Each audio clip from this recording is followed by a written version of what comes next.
You know that feeling that the world is confusing and maybe even rigged against you? What if that's not the end of the story, but actually the beginning? That's the powerful idea packed into Alison McLean's song, Life Itself is the Therapist. So, in this explainer, we're going to break down how its lyrics offer a kind of roadmap to finding your own power right in the middle of all the chaos. Right off the bat, the song hits you with a feeling we can all probably relate to. This one line just throws this huge question out there.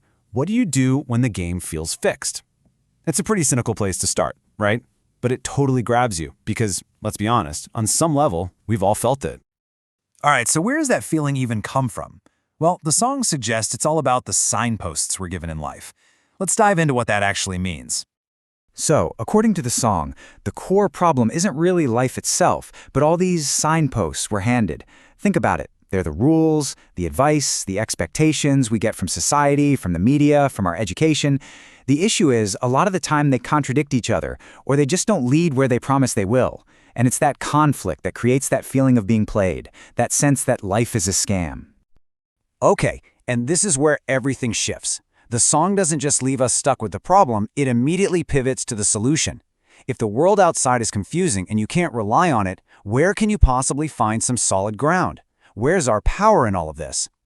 And the answer the song gives us? Well, it's surprisingly simple. It's not about trying to run around and fix all those broken signposts. The real power is actually a lot closer to home.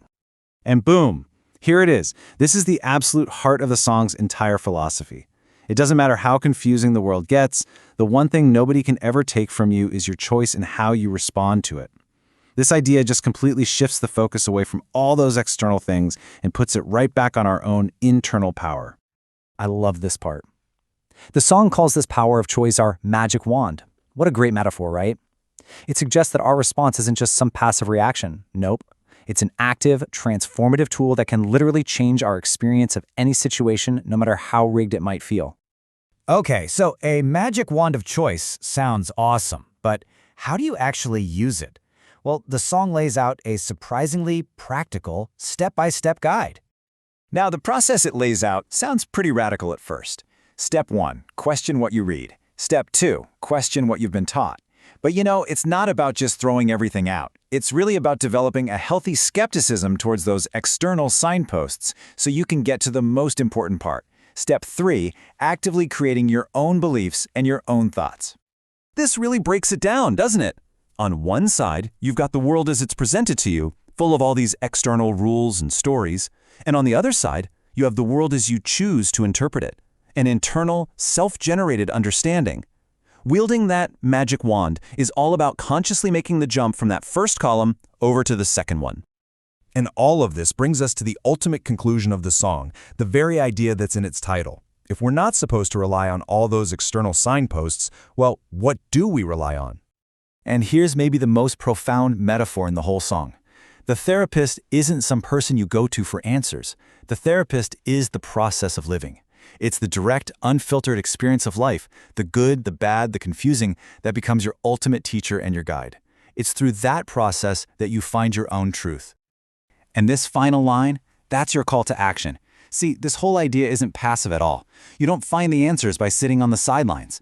You have to get in the driver's seat and ride life like a highway, actively engaging with the journey and letting that direct experience shape your own truth. So in the end, it all circles back to this. The whole process, questioning the signposts, engaging with life directly, and consciously choosing your response, that is the magic. That's the magic wand. That's how you take back your power in a world that can feel like it's trying to take it from you. So, the song leaves you with a challenge, a really personal question that puts that magic wand right in your hands.